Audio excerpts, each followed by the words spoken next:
Just imagine एक company में तुम एज अ मैनेजर वर्क करते हो। कंपनी में तुम्हारा वर्क काफी ज्यादा सॉलिड है, लेकिन तुमसे ऊपर की पोस्ट का डायरेक्टर हमेशा तुम्हारे वर्क का क्रेडिट छीन लेता है। हमेशा तुम्हें स्टाफ के सामने नीचा दिखाना, तुम्हें ओवर वर्क देकर खुद रेस्ट करना। और सबसे नीची बात तब आ जाती है कि पूरा स्टाफ तुमसे इसलिए बात नहीं करता क्योंकि उनको डर है कि डायरेक्टर जैसे तुम्हें बुली करते हैं उनको भी बुली करना ना शुरू कर दे। एक्चुअली ये बंदा प्रॉब्लम नहीं है, प्रॉब्लम है तुम्हारी फैमिली जिसके लिए तुम ये सब कुछ सह रहे हो। अपोकलिप्स एरा की वजह से तुम उनसे मिल भी नहीं पाते हो और तुम्हें ये भी नहीं पता कि वो जिंदा है या नहीं। सो हाँ, ये मानवा एक अपोकलिप्स मानवा है जहाँ पर एनवायरनमेंट चेंज होने की वजह से बग्स और प्लांट एक्सपोनेंशियली ग्रो कर रहे हैं। और जिस बंदे की मैंने तुम्हें ये कहानी बताई, ये सब कुछ हमारा मेन कैरेक्टर ली झेल रहा है। सो प्लीज अगर आपको ये वीडियो जरा से भी पसंद आती है तो चैनल को सब्सक्राइब और वीडियो को लाइक हाइप जरूर करना, इससे मेरे को भी थोड़ा सपोर्ट मिलेगा। तो चलिए अब बढ़ते हैं मानवा के स्टार्टिंग पैनल की तरफ। मानवा के स्टार्टिंग पैनल में हमें एनवायरनमेंट के चेंज होने के 2 साल पहले के बारे में बताया जाता है कि नॉर्दर्न सी रूट में ऑक्सीजन की भारी मात्रा रिलीज हो रही है, जिसका कारण अभी तक मिस्ट्री है। लेकिन इसकी वजह से एटमॉस्फेरिक ऑक्सीजन बढ़ता जा रहा है और इसका सबसे ज्यादा इम्पैक्ट प्लांट्स और बग्स पे हो रहा है, जिससे वो एक्सपेंसिवली ग्रो हो रहे हैं। रिसर्चर्स के अकॉर्डिंग अर्थ का एटमॉस्फेयर वापस प्री हिस्टोरिक एरा जैसा हो रहा है। इन सारी न्यूज के बारे में जानकर हमारे मेन कैरेक्टर की वाइफ ली से डिस्कस करती है कि उसने इंटरनेट में देखा कि एक स्पाइडर बर्ड को खा रहा है और एक जायंट प्रेइंग मैंटिस ने तो एक बड़े से स्नेक को ही मार दिया। आखिर सारे इंसेक्ट्स इतने रैपिडली ग्रो क्यों कर रहे हैं? इस पर ली कुछ कहता नहीं क्योंकि इसका जवाब देना काफी मुश्किल है। हालांकि ली को भी अपने ऑफिस निकलने में देरी हो रही है। वह जल्दी से अपना ब्रेकफास्ट कंप्लीट करके अपनी वाइफ को बाय बोलकर बस ऑफिस के लिए निकलने ही वाला था। फिर तभी ही ली की वाइफ उसको पीछे से टोकती है कि आखिर वो इतना जल्दबाजी में क्यों रहता है, क्या ऑफिस में कुछ प्रॉब्लम है? ये सुनकर तो ली पहले खामोश सा हो जाता है, फिर हंसते हुए अपनी वाइफ को यही बताता है कि सब कुछ ठीक है, वे बस अपना और हेजिंग का ध्यान रखे, मींस ली की बेटी का। फिर जैसे ही ली निकलता है तो ये ली का लास्ट टाइम था जब वो अपनी फैमिली को ठीक ठाक देखता है। अब यहाँ से सीधा हम सीन देखते हैं ली के ऑफिस का। डायरेक्टर चोई जो कि ली का बॉस है, वो काफी घटिया किस्म का आदमी है जो ली को हर वक्त नीचा दिखाता है। और जो सबसे घटिया हरकत उसने रिसेंटली करी वो थी कि जो नेविगेशन सिस्टम ली ने बनाया था उसका क्रेडिट चोई ने खुद रख लिया और ली जो कि एक सीधा साधा मैनेजर है उसको फ्रॉड के केस में फंसा दिया। हालांकि ऑफिस में हर किसी को ली के बारे में पता है कि वो इनोसेंट है और चोई सिर्फ उसका इस्तेमाल कर रहा है, लेकिन वो ठहरे एक सीधे साधे एम्प्लॉय। वे भला मैनेजर और डायरेक्टर के बीच में भला क्यों ही बोलते, तो इसलिए उनकी नजरों में जो जैसा चल रहा है वैसा ही सही है। इसके बाद ली सभी एम्प्लॉय की तरह चाय सुट्टा का ब्रेक लेता है, जहाँ उसके बॉक्स में पड़ी सिगरेट्स मुड़कर खराब हो चुकी है और किसी एम्प्लॉय से सिगरेट मांगना उसके लिए थोड़ा सा ऑफुल मोमेंट भी होता। तो इसलिए वे थक हार कर बैठकर अपनी फैमिली फोटो देखता है, खुद को ये याद दिलाने के लिए कि आखिर वे ये जॉब क्यों कर रहा है। फिर तभी वहाँ पर कोई आती है जो कि होती है मिसेस सियोंग, जो कि ली को एक सिगरेट ऑफर करती है। उसको ली बिल्कुल नहीं जानता, लेकिन वह थैंक्स कहते हुए वह सिगरेट ले लेता है और फिर उसको खुद से दूर होने के लिए कहता है, क्योंकि अगर डायरेक्टर चोई ने उसको ली के साथ देख लिया तो उसके लिए ऑफिस में मुश्किल खड़ी हो सकती है। लेकिन सियोंग एक ब्रेव और फियरलेस लड़की थी जो कि डायरेक्टर चोई से घंटा नहीं डरती, क्योंकि सियोंग और पूरे ऑफिस को ये बात अच्छे से पता है कि ली इस ऑफिस में रहकर क्या सब कुछ सह रहा है और अगर कभी टाइम आया तो वे लोग डायरेक्टर चोई को एक अच्छा सबक सिखाएंगे। फिर सियोंग ली से पूछती है कि वे कब तक ऐसे बुली होता रहेगा, क्या उसके पास डायरेक्टर चोई के अगेंस्ट कोई प्लान है? लेकिन ली के पास ऐसा कोई प्लान नहीं था, बस वह इतना कहता है कि जो हो रहा है बस होने दो और तुम इन सब पर ध्यान मत दो इतना। फिर तभी ऑफिस का सायरन बजता है और सभी एम्प्लॉयज को ऑफिस के अंदर आने के लिए बोला जाता है। इससे पहले कि ली कुछ समझ पाता कि आखिर यहाँ पर चल क्या रहा है, तो तभी एक बड़ा बीस का झुंड ऑफिस के आसपास मंडराने लगता है। इससे पहले कि ली कुछ समझ पाता कि आखिर यहाँ चल क्या रहा है, तो तभी एक बड़ा सा बी ली को पकड़कर अपना स्टिंग स्टैब कर देता है और जो अपना ली था वो वहीं पर अपने आप बेहोश हो जाता है। कुछ समय बाद ली की आंखें खुलती है, जहाँ वह अपने आप को ऑफिस के अंदर देखता है। इनफैक्ट उसके फेस पर थोड़ी बियर्ड भी आ चुकी थी, जिसका मतलब है कि वह ऑफिस के अंदर कई दिनों से बेहोश था। ली उठने की कोशिश करता ही है कि तभी वे देखते हैं उसके पेट पर कुछ अजीब सी चीज है। ली बिल्कुल घबरा चुका था कि आखिर उसके पेट पर ये है क्या, बट जब वो घबराते हुए अपने आसपास देखता है तो सभी बेहोश हुए एम्प्लॉयज के ऊपर यही चीज बनी थी। फिर तभी जो ली के पीछे वुमन थी उसकी पीठ पे बनी ये चीज हिलने लगती है। फिर हमें पता चलता है कि ये तो बीज के दिए गए एग्स है जो उन्होंने इंसानों के ऊपर चिपका दिए हैं ताकि उनमें से निकलते हुए लार्वास इंसानों को खाकर ग्रो कर पाए। अपने सामने ये सारा मंजर देखकर ली की तो सच में चौसट हो चुकी थी। एंड तभी ली की बॉडी के ऊपर के एग्स भी हैच होने लगते हैं, जिसमें से कुछ लार्वास बाहर निकलकर ली की बॉडी को नोचकर खा रहे थे। बट ली तुरंत ही उनको अपनी बॉडी से दूर कर अपने पैरों तले कुचल देता है। साथ ही उन सभी ऑफिस एम्प्लॉयज को भी उठाने का ट्राई करता है, क्योंकि अगर वो जल्दी नहीं उठे तो उन सभी को ये लार्वास नोच कर खा जाएंगे। बट तभी ली की नजर जाती है ऑफिस की बड़ी सी टूटी हुई विंडो पर, जहाँ वे सोच रहा था क्या सिटी के लोगों की नजर उनके ऑफिस पर पड़ी जो उनको रेस्क्यू करने के लिए आए होंगे। लेकिन बाहर तो सिटी का मंजर तो कुछ और ही था और अपने सामने अपनी पूरी सिटी को बर्बाद होता हुआ देख ली अपने घुटनों पर गिर जाता है। फिर तभी ही डोर के खुलने की आवाज आती है और उस जगह पर एंटर करता है एक एम्प्लॉय, जिसके भी पीठ पर उन बीज ने एग्स दिए हुए हैं। बस फर्क इतना है कि वो बंदा चल पा रहा है। ली उस एम्प्लॉय की ये हालत देखकर उसकी पीठ से उन बीज के एग्स निकालने की कोशिश करता है, बट वो एम्प्लॉय कुछ अजीब ही था।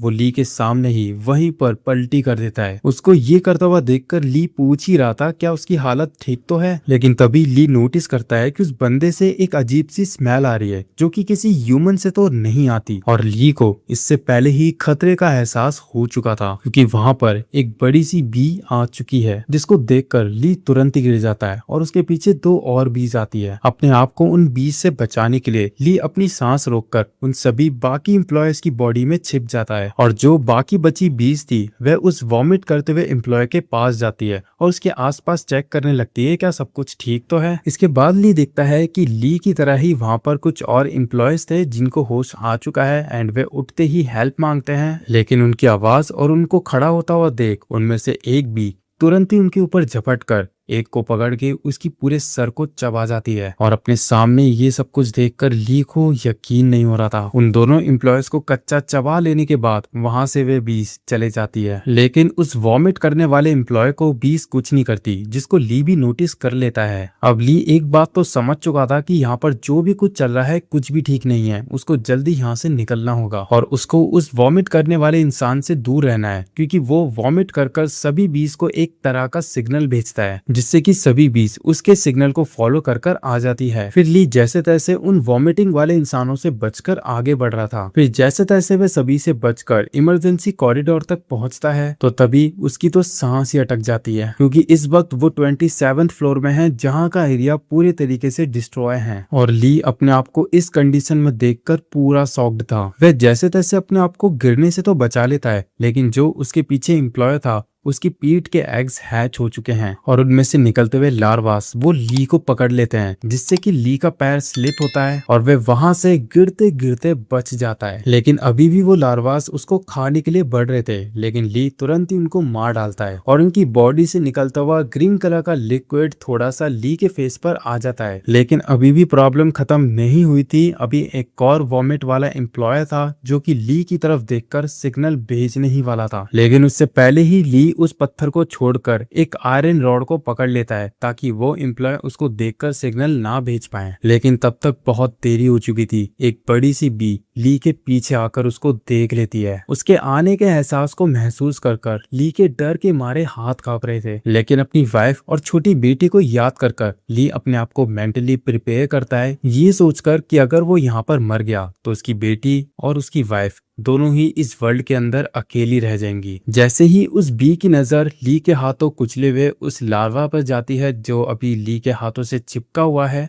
वह ली को वहीं पर छोड़कर वहां से चला जाता है। और ये चीज ली के भी समझ में नहीं आती कि अभी आखिर हुआ क्या और उस इंसेक्ट ने ली को मारा क्यों नहीं। लेकिन इस पर ध्यान ना देकर ली पार्कोर करते हुए एक पत्थर के ऊपर जा गिरता है और हाँ, वहाँ रास्ता था ऑफिस के अंदर जाने का, जहाँ से ली रास्ता ढूंढता है ऑफिस के ग्राउंड फ्लोर जाने का। जब ली सभी इन्फेक्टेड ह्यूमन से बचते हुए ऑफिस के स्टेज तक बस पहुंचने ही वाला था तो तभी ही उसके सामने एक इन्फेक्टेड ह्यूमन आ जाता है, जिसके हाथों में था एक रेंच। ली को ऐसा लग रहा था कि वो उसको मार डालेगा, लेकिन सरप्राइजिंगली वह उसको कुछ नहीं करता और वहां से चला जाता है। इसके बाद ली को समझ में आता है जिसके हाथों में चिपका हुआ लार्वा है, इसी की वजह से ये सभी इन्फेक्टेड ह्यूमंस और बीज उसके ऊपर अटैक नहीं कर रही है। फिर तभी कोई ली की पीठ के पीछे उसके ऊपर हाथ रखता है। ली खुद को बचाने के लिए एक पत्थर पकड़कर उसको बस मारने ही वाला था तो तभी वे देखता है वो शख्स होता है डायरेक्टर चोई, जो ली को समझाता है कि वो एकदम ठीक है, वो इन्फेक्टेड नहीं है। चोई को देखकर ली वहीं पर रुक जाता है एंड इसके बाद डायरेक्टर चोई ली को अपने पीछे आने के लिए कहते हैं। इसके बाद जब वो लोग एक सेफ जगह पर आते हैं जहाँ पर किसी बी और ह्यूमन का आना इम्पॉसिबल है, वहाँ पर ली देखता है कि चोई ने अपने आप को संभाल के रखने के लिए वहाँ पर सारी प्रिपरेशन रख रखी है, जैसे कि खाना और पानी। चोई ली को बताता है जब सभी बीज ने ऑफिस के ऊपर अटैक किया था तो उस वक्त चोई ने अपने सेंसेस का इस्तेमाल करके खुद को सरवाइव किया और अब इस पूरी बिल्डिंग के अंदर सिर्फ ली और चोई ही जिंदा है। और इस वक्त जो ह्यूमन अनकॉन्शियसली उन सभी बीज के ऑर्डर्स को फॉलो कर रहे हैं उनको ट्रैंकुलाइजर ह्यूमन बोलता है चोई। लेकिन ली चोई से पूछता है कि वह आखिर यहाँ पर जिंदा क्यों बचा है और बाकी एम्प्लॉय क्यों नहीं बचे। चोई ली के इस सवाल को इग्नोर करके सिर्फ अपनी ही बात कहा जा रहा था, लेकिन ली समझ चुका था कि चोई ने खुद को बचाने के लिए बाकी एम्प्लॉयज को उन बीज के हवाले कर दिया है, तो इसलिए वह चोई के ऊपर चिल्ला उठता है और उसको कहता है कि वह उसके सवाल का जवाब दे। सबसे पहले तो चोई ली को बताता है कि उन लोगों को यहाँ पर फंसे हुए 5 दिन हो चुके हैं और उनको बचाने के लिए यहाँ पर रेस्क्यू टीम इसलिए नहीं आ पाई क्योंकि मिलिट्री खुद इन बीज के अगेंस्ट नहीं टिक पा रही थी, तो इसलिए 2 दिन तक मिलिट्री और बग्स के बीच में फाइट चलती रही, लेकिन लास्ट में मिलिट्री को ही पीछे हटना पड़ा। इससे ली समझ जाता है कि आखिर ये बिल्डिंग इतनी डैमेज क्यों है। हालांकि ली को चोई पर काफी गुस्सा आ रहा था, पर अभी उसका सरवाइव करना ही उसकी फर्स्ट प्रायोरिटी है।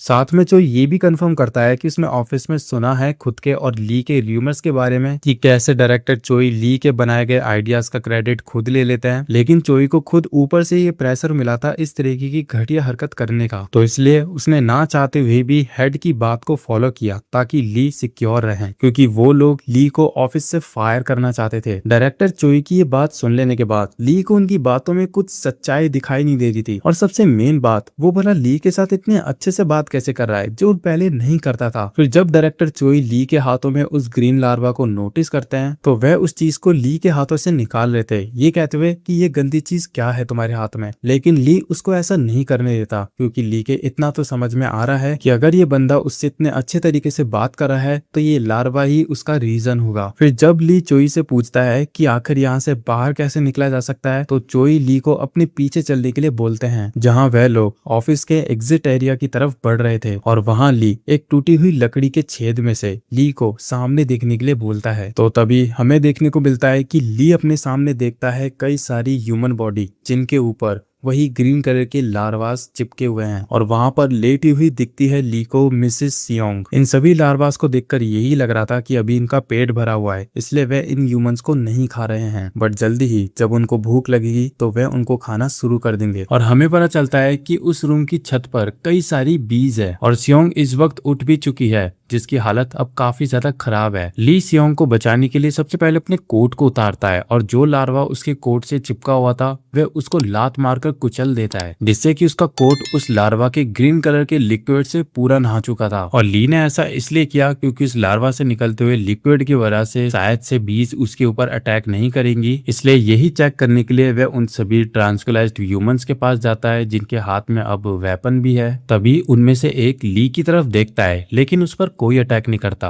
और वहां से चला जाता है। और इससे ये तो साबित हो चुका था कि इस कुचले हुए लार्वा की बॉडी और उसकी स्मेल से बीज और ये ह्यूमंस उसके ऊपर अटैक नहीं करेंगे। फिर तभी ही ली के सामने एक बड़ी सी बी आ जाती है जो कि ठीक उसके ऊपर थी, और जैसा ली ने सोचा था ऐसा ही होता है, वो बीज भी ली के ऊपर अटैक नहीं करती। अपने इस मिथ को कंफर्म समझ के ली उन बीज के नेस्ट में जाता है जहाँ पर मिसेस सियोंग थी, और वहाँ लेटी सियोंग भी ली को अपनी तरफ आते हुए देख लेती है। वह अपना हाथ हिलाते हुए ली को कुछ इशारा कर रही थी, जिसको ली समझता है कि उसको ली की मदद चाहिए। फिर जैसे ही ली मिसेस सियोंग की तरफ जाता है उनको बचाने के लिए, तो सियोंग ली से कहती है कि यहाँ से भाग जाओ, यहाँ पर उन सभी बीज की क्वीन है। और हम देखते हैं कि वहां पर उन सभी बीज की क्वीन आ चुकी है जो कि रेड कलर की है। इसके बाद उस क्वीन की नजर जाती है ली पर, जो तुरंत ही उसके ऊपर अटैक कर देती है। हालांकि ली उससे बच चुका था, लेकिन क्वीन के अटैक करने पर बाकी बीज भी एक्टिव हो जाती है। बीज ही नहीं, वहां पर इन्फेक्टेड ह्यूमंस भी आ जाते हैं जो कि इस वक्त सभी बीज के गुलाम हैं। अब ली के एक बात तो समझ में आ चुकी थी कि क्वीन के नेस्ट पर आकर उसके फूड को टच करना ही ली की सबसे बड़ी गलती थी। जहाँ ली चारों ओर से घिरा हुआ था, तभी उसकी नजर जाती है अपने सामने चोई पर। डायरेक्टर चोई अपने लिए फटाफट से रोप लेकर नीचे रोप रोप से ग्राउंड फ्लोर में उतर रहे थे, जहाँ इस बिल्डिंग से निकलने का रास्ता है। और हाँ, उन्होंने अपने फायदे के लिए ली को धोखा दिया ताकि वो खुद यहाँ से निकल सके। ली और सियोन को मरने के लिए छोड़कर डायरेक्टर चोई ठेंगा दिखाकर वहाँ से चले जाते हैं। ली को ये देखकर यकीन नहीं हो रहा था कि डायरेक्टर चोई ने ऐसे हालात में भी ली को अपनी हेट ही दिखाई। जहाँ ली डायरेक्टर चोई को गुस्से में गाली दे रहा था एंड वहीं सभी बीज ली पर टूट पड़ते हैं। एंड इससे पहले कि ली के सर को वो कच्चा चबा पाता तो तभी ही बिल्डिंग की विंडो को तोड़कर बाहर से एक ग्रेनेड फेंका जाता है, जो कि अंदर जाते ही तुरंत वहाँ पर फट चुका था, जिससे कि सभी बीज जल के राख हो रही थी, साथ ही में इन्फेक्टेड ह्यूमंस भी।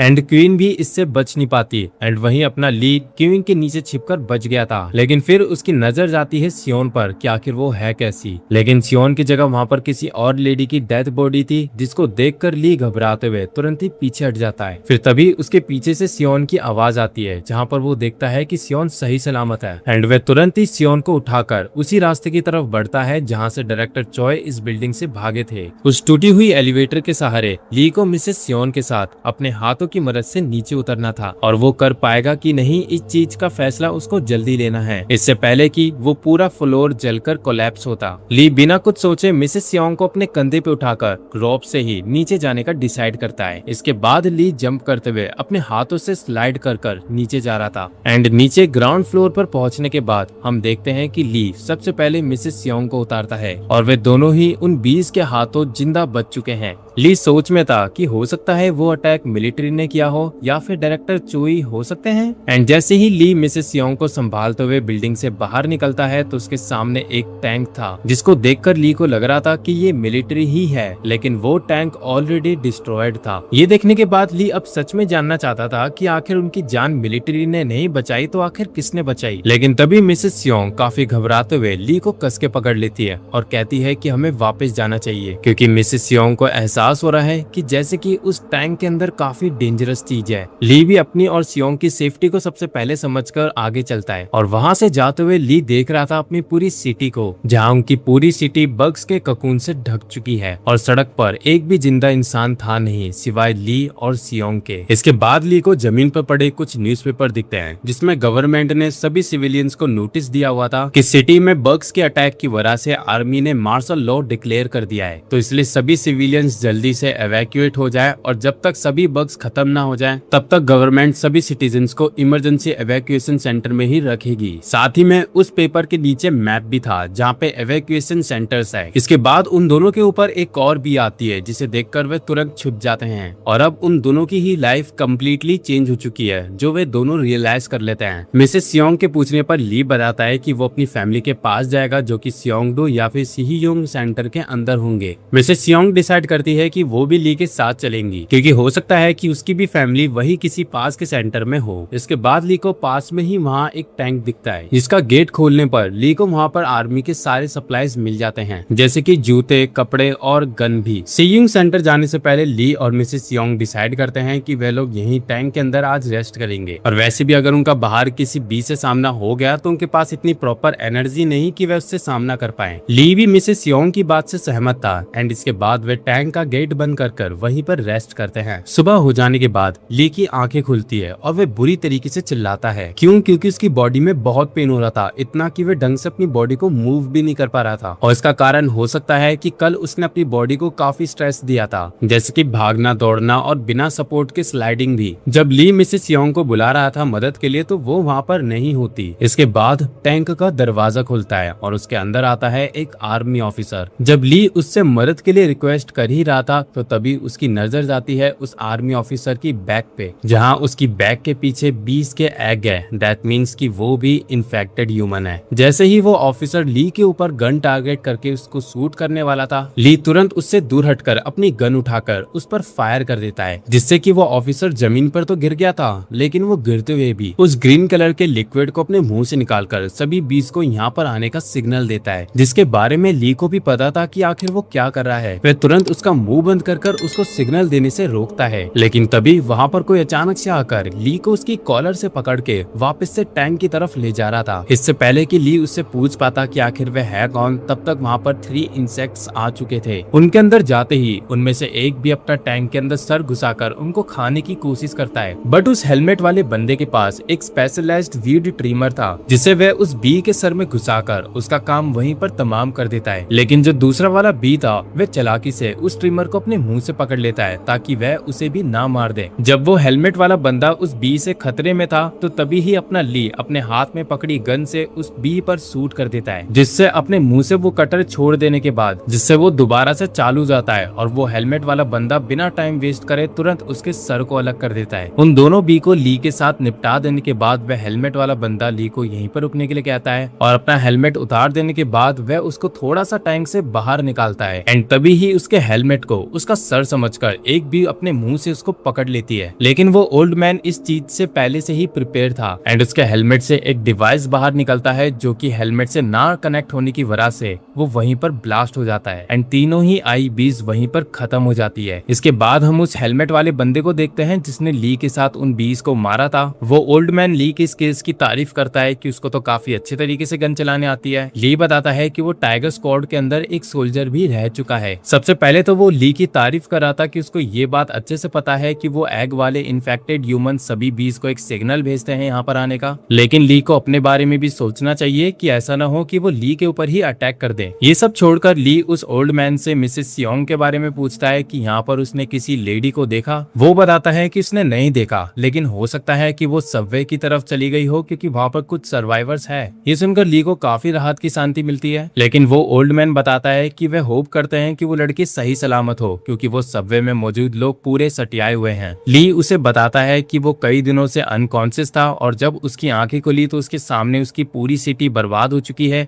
क्या वह ओल्ड मैन उसको बता सकता है कि आखिर यहाँ चल क्या रहा है? इस पर वो ओल्ड मैन बताते हैं कि इस अपोकलिप्स के अंदर कुछ ऐसे इंसान है जो पूरे तरीके से पागल हो चुके हैं और हाँ, ये लोग बीज और बग से भी ज्यादा खतरनाक है। फिर ओल्ड मैन ली को समझाने लगते हैं कि अगर उसको यहाँ पर कोई भी इंसान दिखा तो वे किसी पर भी भरोसा ना करें एंड जितना हो सके उन सभी से दूर ही रहें। एंड तभी ही उनको किसी की आवाज आती है एंड वह देखते हैं कि जिस कल्ट के बारे में वो लोग बात कर रहे थे वो लोग यहाँ आ चुके हैं और उनमें से हर किसी के हाथ में एक ना तो एक वेपन था। उन्हें अपने पास आता हुआ देख ओल्ड मैन तुरंत ही उनकी तरफ अपना कटर कर देते हैं, ये कहते हुए कि हमसे दूर रहो एंड ली से कहते हैं कि इन पर शूट करे। इसके बाद एक बैट वाला बंदा ओल्ड मैन की तरफ जंप कर उनको मारने ही वाला था, लेकिन तुरंत ही ओल्ड मैन अपने कटर से उस बंदे को वहीं काट देते हैं। एंड ये देखने के बाद बाकी लोग डर कर उनसे दूर हो रहे थे। एंड तभी ली की नजर जाती है ओल्ड मैन के पीछे एक बंदे पर जो कि एक बो और एरो लेके ओल्ड मैन की तरफ शूट करता है, लेकिन ली ने सही समय पर ओल्ड मैन को बचा लिया था। एंड इसके बाद वह लोगों की भीड़ दोबारा से ओल्ड मैन और ली के ऊपर चढ़ने लगती है। लेकिन ली के लिए इस वक्त सबसे बड़ी प्रॉब्लम थी, जो उसके हाथ में गन है उसकी एमो खत्म हो चुकी है। एंड ये बात जानने के बाद उन लोगों का ग्रुप ली और ओल्ड मैन के ऊपर हावी हो रहा था। इसके बाद वे सभी लोग एक अजीब सी बात कहना शुरू करते हैं, जैसे कि ये सभी बग्स गॉड की भेजी गई एंजल्स है जो कि इस वर्ल्ड को दोबारा से रिस्टोर कर रही है और ये सभी एंजल्स इस वर्ल्ड को हॉली लैंड बनाएंगे और इसलिए वो लोग बग्स से दोस्ती करने के लिए किसी सैक्रिफाइसेस को ढूंढ रहे हैं जिन्हें वे बग्स को दे सके। ओल्ड मैन उनको समझाता है हो सकता है सभी बग्स एटमॉस्फेयर की वजह से ही इतने बड़े हुए हैं, लेकिन एटमॉस्फेयर का असर क्या तुम्हारे दिमाग पर हुआ है जो तुम इनको एंजल्स कह रहे हो? इसके बाद वहाँ पर कोई आकर उन सभी लोगों को रुकने के लिए कहता है और वो था उस ग्रुप का लीडर और उस बंदे के हाथ में एक बाइबल थी जिसको देखकर ली एकदम शॉक्ड था, क्योंकि ना केवल उस बंदे ने अपने सर पर एंट का चेहरा पहना था, यहाँ तक कि वो बातें भी अजीबोगरीब कर रहा था कि इस पापी दुनिया को खत्म और दोबारा से रिस्टोर करने के लिए एंट सभी लोगों को मार रही है। तो इसलिए अगर ली और ओल्ड मैन चाहते हैं तो वह उनके ग्रुप को ज्वाइन कर ले, वो बंदा खुद उनको पर्सनली ब्लेस्ड करेगा। उसकी ये बात सुनने के बाद ओल्ड मैन अपने जैकेट से एक ग्रेनेड बाहर निकालते हैं और कहते हैं अगर तुम लोगों ने जरा सा भी हमें टच करने की कोशिश करी तो यहीं पे सब के सब लोग जल के मारे जाएंगे। और हाँ, ओल्ड मैन ऐसे पागलों के ग्रुप को ज्वाइन नहीं करेगा। एंड उनके मुंह से ये बात सुनने के बाद वो पेस्टर उन सभी लोगों को ऑर्डर देता है कि वह उनके ऊपर अटैक करे। बिना अपनी जान की फिक्र करे वह सभी लोग ओल्ड मैन और ली पर अटैक कर देते हैं। लेकिन तभी वहाँ पर कोई आकर चिल्लाते हुए उन लोगों से कहता है कि यहीं रुक जाओ और हम देखते हैं वो होती है मिसेस सियोंग जिसके हाथ में एक गन है। अगर यहाँ पर कोई भी बंदा ली और ओल्ड मैन पर अटैक करेगा तो सियोंग उनके ऊपर फायर कर देगी, लेकिन अपने सामने इतने समय बाद किसी औरत को देखकर उन सभी का मन तिलबिला उठा था और वे सभी लोग गलत नियत से मिसेस सियोंग के ऊपर टूट पड़ते हैं। सियोंग उनसे बोल ही रही थी वे सूट कर देगी अगर वे लोग उसके और करीब आए तो, लेकिन वो पागल लोग उसकी बात नहीं सुनते और उसकी तरफ दौड़े चले आते हैं। सियोंग ने एक बंदे को सूट कर हेडशॉट भी दे दिया था, लेकिन इससे किसी को भी फर्क नहीं पड़ता। एंड फिर सियोंग एक के बाद एक करके उन सभी लोगों पर फायर करके मारने लगती है, लेकिन तब तक वे लोग सियोंग के काफी करीब आ चुके थे। एंड एक बंदा सियोंग से उसकी राइफल छीनकर सियोंग को जमीन पे गिरा देता है और उसकी टांगे खोलता है उसके कपड़े फाड़ते हुए। ओल्ड मैन अपनी कटर से उन लोगों को मारते हुए मिसेस सियोंग को बचा रहा था एंड ली भी अपनी उस खाली राइफल से कोशिश करने में लगा हुआ था। जब उन लोगों के बीच में आपस में लड़ाई हो रही थी कि मैं पहले करूंगा, नहीं पहले मैं, तो वहीं सियोंग काफी ज्यादा घबराते हुए काफी जोरों से चिल्लाती है एंड ली अपना पूरा दम लगाकर मिसेस सियोंग की तरफ पहुंचने की कोशिश कर रहा था उनको बचाने के लिए। एंड तभी ओल्ड मैन की नजर जाती है अपने पीछे, जिसके बाद वह ली को पकड़कर यहाँ से भागने के लिए बोलता है। क्योंकि यहाँ पर काफी सारी बीज आ चुकी थी जो उन लोगों पर झपट्टा मारकर उनको एक एक करके उठाने लगती है और उनका हाल तो पूछो ही मत, कुछ को तो वे जिंदा चबा कर खा रही थी और कुछ का तो सर उखाड़ कर खा जाती है। एंड इसके बाद ली की नजर जाती है कि वहाँ पर सियोंग जिंदा अकेली बची पड़ी थी और उसके सामने तो ऑलरेडी 3 बड़े बग्स थे। एंड इससे पहले कि वो भी सियोंग को कुछ कर पाती, तुरंत ही ली सियोंग की पड़ी हुई राइफल को उठाकर उस पर शूट करने के लिए तैयार था, लेकिन वह रुक जाता है अपने सामने ये देख के कि जो उस सेक्ट के लोग थे जो इन सभी बीस को अपना एंजल मान रहे थे, वो सभी लोग पेस्टर को पकड़कर उससे मदद मांगने लगते हैं कि वे सभी बग्स ये नहीं देख पा रहे हैं कि वे सभी कल्ट के लोग उन बीस के ही साथ है। और क्योंकि उन सभी लोगों को लगता है कि पेस्टर के अंदर एक पावर है उन सभी बग्स से कम्युनिकेट करने की, तो वे लोग उसको सबसे आगे खड़ा कर देते हैं, मींस उन बीज के सामने। एंड फिर वो भी जिसकी नजर पहले सियोंग पर थी, इसके बाद वो पेस्टर की तरफ देखने लगता है। एंड पेस्टर तो उन सभी लोगों के सामने उस बी को लॉर्ड कहा जा रहा था, लेकिन जब उसको एहसास होता है कि वह ऐसे जिंदा नहीं बचेगा तो वह तुरंत अपनी जेब से एक गन निकाल लेता है, लेकिन इससे पहले ही वो भी पेस्टर के ऊपर अटैक कर उसकी पूरे सर को ही कच्चा चबा जाती है। एंड ये देखने के बाद वे सभी लोग वहाँ से भागने लगते हैं उस बीज से डरकर। वहीं दूसरी तरफ ली ने मौके का फायदा उठाकर मिसेस सियोंग को वहाँ से बचा लिया था, क्योंकि अभी भी ली उसी एरिया के आसपास है, तो वे जल्दबाजी में मिसेस सियोंग को वहाँ से ले जा रहा था, जिससे ऐसे भागते हुए ली का घुटना मुड़ जाता है और वो तो भागने लायक छोड़ो चलने लायक भी नहीं बचता। लेकिन शुक्र है कि वे लोग समय पर एक मेट्रो स्टेशन के सबवे में आ चुके हैं, जहाँ मिसेस सियोंग ली को थोड़ी सी हिम्मत रखने के लिए और बोलती है। और सबसे बुरी चीज तो ये थी कि उन लोगों का पीछा कर वहाँ पर कुछ बीज आ चुकी थी जिन्होंने उनको देख लिया है। ली मिसेस सियोंग को सीढ़ियों से नीचे जाने के लिए कहता है और सियोंग तो कोशिश करी थी कि वो ली को भी अपने साथ ले जा पाए। एंड इसके बाद उनकी नजर जाती है नीचे ओल्ड मैन की तरफ, जो कि पता नहीं कहीं से ढूंढकर कुछ गैसेस ले आया था। एंड वह उन गैसेस को उन सीढ़ियों के नीचे ले आता है जहाँ मिसेस सियोंग और ली है। ली जब उनसे कह ही रहा था कि आखिर उसने उन सबको चालू क्यों किया, तो वह ओल्ड मैन ली को उसका मुंह बंद रखने के लिए बोलकर उसको स्लाइड करने के लिए बोलता है एस्केलेटर से। एंड ओल्ड मैन का मतलब समझने के बाद ली मिसेस सियोंग को उठाकर एस्केलेटर पे रख देता है, जिससे मिसेस सियोंग एस्केलेटर की हैंड ग्रिप से स्लाइड करते हुए नीचे जा रही थी। एंड ली भी इसी प्रोसेस को सेम फॉलो कर नीचे सेफली आ जाता है। एंड जब तक वह एंड्स ली और मिसेस सियोंग तक पहुंचती है, तो तब तक सियोंग ली को चलने में मदद करते हुए वहां से ले जाती है। एंड उस जगह में कहीं छिपे हुए ओल्ड मैन एक सॉक्स में पेट्रोल डालकर उसको जला देता है। एंड उसको वहीं पर फेंक देने के बाद वे सभी लोग प्लेटफॉर्म के अंडरग्राउंड एरिया भागने लगते हैं, जब उस पूरे एरिया के अंदर गैस लीक होकर फैल चुकी थी। एंड उस जगह पर उन एंड्स के पहुंचने के बाद वहां पर काफी जोरों से धमाका होता है। उस आवाज को सुनकर वे समझ जाते हैं कि ये कारनामा गैस की वजह से हुआ है। जैसे ही ली जमीन पर बैठता है तो मिसेस सियोंग उसको बताती है कि जब ली सो रहा था तो वे एक फार्मेसी गई थी कुछ मेडिसिन लेने, और क्योंकि वे सच में ली की मदद करना चाहती थी तो उसने सोचा कि वे यही ले आए। और वैसे भी ली का उस पर एहसान है क्योंकि ली ने उसकी जान बचाई है। मिसेस सियोंग की इस बात को सुनने के बाद उस ओल्ड मैन को यकीन नहीं होता कि सच में सियोंग उस फार्मेसी गई थी, जो जगह पूरे तरीके से इन्फेक्टेड ह्यूमन से भरी हुई है। यहाँ तक कि उन बेवकूफों के कल्ट में भी इतनी हिम्मत नहीं थी कि वे उस स्टेशन तक पहुँच पाए। लेकिन सियोंग उस जगह पर गई और जिंदा बचकर वापस कैसे आ गई? ओल्ड मैन के सवाल पर मिसेस सियोंग बताती है कि वहाँ पर एक भी उसको इन्फेक्टेड ह्यूमन नहीं दिखा था। एंड इसके बाद वह ओल्ड मैन को इग्नोर मारकर ली का ध्यान रखने लग जाती है। जब ओल्ड मैन उसको फोर्स कर रहा था उसके सवाल का जवाब देने के लिए, तो तभी ही वे गन को लोड कर ओल्ड मैन के ऊपर टारगेट कर देती है, ये कहते हुए कि अगर तुम जरा सा भी मेरे करीब आए तो मैं तुम पर शूट कर दूंगी, क्योंकि मैं अभी अभी कुछ घटिया लोगों से जिंदा बचकर आई हूँ। कुछ पेन किलर्स खाने के बाद ली खड़ा होकर चलने की कोशिश करता है, बट मिसेस सियोंग उसको समझाती है कि उसको थोड़ी आराम की जरूरत है, बट ली मना कर देता है क्योंकि उसको किसी भी हालत में अपनी फैमिली तक पहुंचना है। इसके बाद कुछ इमरजेंसी लाइट लेकर वे सभी लोग डिसाइड करते हैं कि वे ट्रेन के ट्रैक से जाएंगे। एंड तभी ओल्ड मैन ली को रोककर उससे पूछता है कि आखिर वो नामयोंग क्यों जाना चाहता है। इस पर ली बताता है कि नामयोंग में उसका घर था और उसी के पास में एक वैक्यूएशन सेंटर है,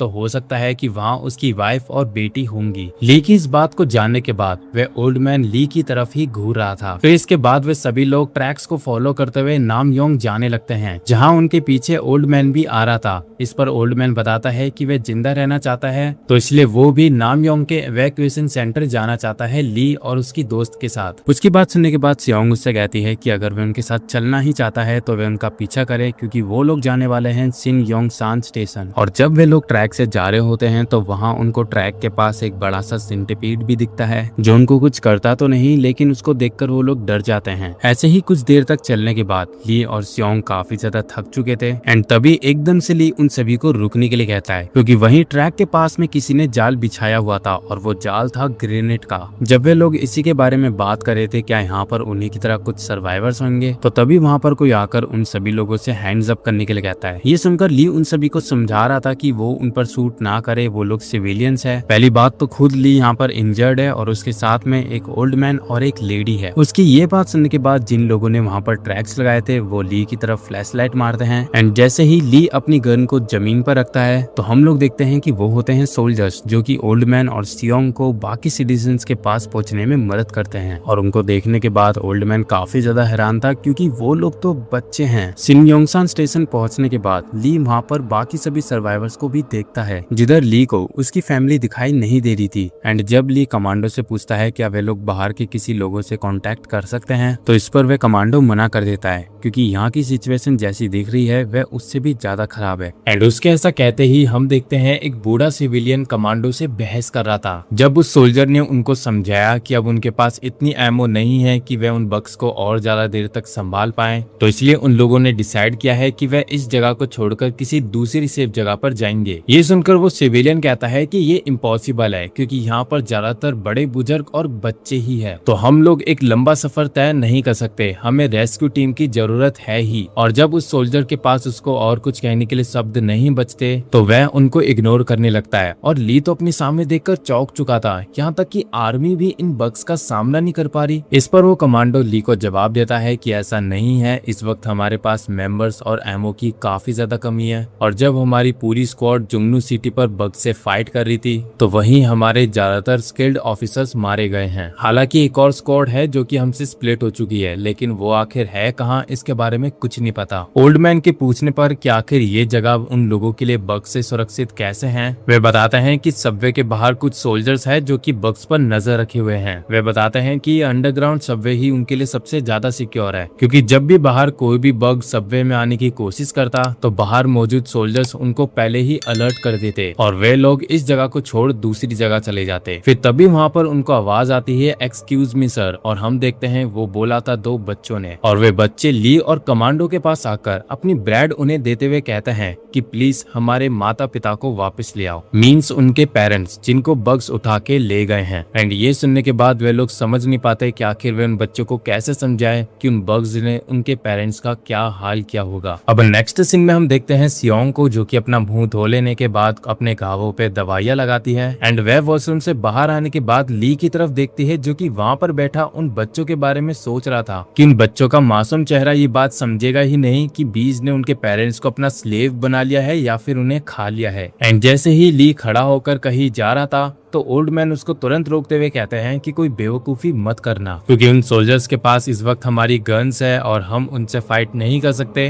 तो इसलिए अभी सही रहेगा कि हम बाकी सिविलियंस की तरह ही यहीं पर रहें। इसके बाद ली उस सोल्जर के पास जाता है जो कि उस सिविलियन को यहाँ से निकलने के बारे में बता रहा था। ली इससे पूछता है कि हम लोग जाने कहाँ वाले हैं। वह ली को बताता है कि वे लोग कल ही निकलेंगे और उन लोगों का प्लान है कि वो लोग आनयांग स्टेशन के पास ही जाएं। एंड इसका रीजन पूछने पर वह बताता है क्योंकि ज्यादातर बड़े बग्स ट्रैक्स बिल्डिंग्स के ऊपर ही होते हैं, तो इसलिए वे लोग डोनजांग ब्रिज से होते हुए जाएंगे क्योंकि वो एरिया कार से कवर्ड है। इसके बाद ओल्ड मैन की नजर उनके वेपन्स में से एक वेपन पर जाती है जो कि एक फ्लेम थ्रोवर था। वे उनसे कहता है कि ये वेपन तो बग्स के अगेंस्ट काफी ज्यादा सुपर इफेक्टिव होगा, आखिर वे इसका यूज क्यों नहीं करते। इस पर वे सोल्जर बताता है कि इसका यूज करने पर ये वेपन काफी जल्दी ओवरहीट हो जाता है और बहुत सारे केसेस में तो इस वेपन का यूज करते हुए ये अचानक से एक्सप्लोड भी हो चुका है, तो इसलिए वे लोग इस वेपन के ऊपर डिपेंड नहीं है। फिर तभी वे लोग अपने पीछे देखते हैं जहाँ पे कमांडर अपनी स्क्वाड को गुस्से में डांट रहा था और एक स्क्वाड मेंबर को तो उसने घुटने में बिठा दिया था उससे माफी मांगने के लिए। एंड जिसको वे डांट रहा था वे उसको चांटा मारकर कहता है कि मेरी नजरों से दफा हो जा और दोबारा दिख मत जाइयो। एंड जो कमांडर ली से बात कर रहे थे वे उस बंदे के पास जाकर उससे कहते हैं कि सर्जेंट आखिर तुम कर क्या रहे हो, और जो सर्जेंट होता है वह उस पर भी चिल्लाने लगता है कि तेरे को क्या लग रहा है, तो आखिर किससे बात कर रहा है। लेकिन जो कमांडर था वो काफी ज्यादा फियरलेस होता है, वह उस पर चिल्लाते हुए कह रहा था कि सभी सोल्जर्स ने शिफ्टिंग करवाने के बाद थोड़ा सा रेस्ट क्या ले लिया, तुम उन लोगों पर चिल्लाने लग गए, आखिर इन सब का मतलब क्या है। इसके बाद सर्जेंट और कमांडर दोनों के ही बीच में गाली गलौज होने लगती है, तो आखिर में सर्जेंट कमांडर को ही कहता है कि इन लोगों की जगह अब तुम ही गार्ड की ड्यूटी करो। एंड जो कमांडर था वह सर्जेंट को मिडिल फिंगर दिखाते हुए बाहर सबवे की तरफ चला जाता है गार्ड करने के लिए। एंड वहां पर कमांडर के आने के बाद वहां पर ऑलरेडी मौजूद एक बंदा उनको अपने सामने देखकर बताता है कि सामने से एक इन्फेक्टेड आर्मी ऑफिसर आ रहा है, लेकिन इससे पहले कि वह उसके ऊपर शूट कर पाते तभी वो आर्मी ऑफिसर कहता है कि प्लीज मुझे शूट मत करो। एंड ये देखकर वे तुरंत रुक जाते हैं एंड उसको अपने साथ सबवे में लेकर चलते हैं जहाँ वे लोग उसकी मदद कर रहे थे उसकी पीठ से उन बग्स के एग्स को हटाने की। सभी सोल्जर्स को उसमें बिजी होता हुआ देख ओल्ड मैन ली को अपने साथ कोने में लेके चलते हैं जहां वह ली और सियोंग को लास्ट बार समझाते हैं कि ये उनके पास आखिरी मौका है यहाँ से निकलने का। वे लोग उनके फ्लेम थ्रोर और गन को लेकर यहाँ से निकल जाएंगे और वैसे भी ये लोग एक नंबर के बेवकूफ है जो ब्रिज पार कर यहाँ से निकलने की सोच रहे हैं, तो इसलिए एक बड़े ग्रुप को मैनेज करके ले जाने से अच्छा वे लोग एक छोटा सा 3 लोगों का ग्रुप बनाए जैसे वो सियोंग और ओल्ड मैन। तो इसलिए इन लोगों को उनके हालात में छोड़कर अच्छा यही होगा कि वे लोग अकेले ही ब्रिज क्रॉस कर शेल्टर तक पहुंचे। ओल्ड मैन की इस ऑफर को ली रिजेक्ट करते हुए कहता है कि हमें ऐसा नहीं करना चाहिए क्योंकि ली नहीं चाहता कि वह यहाँ पर सभी को मरता हुआ छोड़कर अपने आप को बचाएं। ली की इस नाजुक बात को सुनकर ओल्ड मैन उसको चिकना कह रहा था। एंड वहीं सभी सोल्जर्स जब उन एग्स को काट कर उस कमांडो को बचाने ही वाले थे तो तभी वो कमांडो एक अजीब सा रिएक्ट करता है और अपने हाथ में ग्रेनेड पकड़कर उसको खोल देता है। एंड इस चीज को समझकर जब बाकी कमांडो दूर हट जाते हैं तो उसकी मदद करते हुए 2 कमांडो उसी के साथ ग्रेनेड के लपेटे में आ जाते हैं। उस ब्लास्ट की आवाज को सुनकर जब ली ओल्ड मैन अपने सामने देखते हैं तो वहाँ उनको स्मोक दिखाई दे रहा था। एंड वहीं सबवे के बाहर मौजूद सभी कमांडोस ने उस आवाज को सुन लिया था, लेकिन अभी के लिए उनके लिए ये सबसे बड़ी प्रॉब्लम नहीं है क्योंकि अब असली प्रॉब्लम स्टार्ट होना शुरू हुई है जहाँ उन सभी के सामने कई सारे इन्फेस्टेड ह्यूमन का झुंड आ रहा था लाइक अ ज़ॉम्बी। उस एक्सप्लोजन के बाद जब ली और बाकी सभी लोग वहां जाकर देखते हैं तो वे पूछ रहे थे कि आखिर यहाँ पर क्या हुआ, लेकिन अभी प्रॉब्लम खत्म कहाँ हुई, अभी तो ये शुरुआत हुई है। बाहर सबवे के गार्ड्स नीचे आकर बताते हैं कि यहाँ पर कई सारे इन्फेस्टेड ह्यूमंस आ रहे हैं,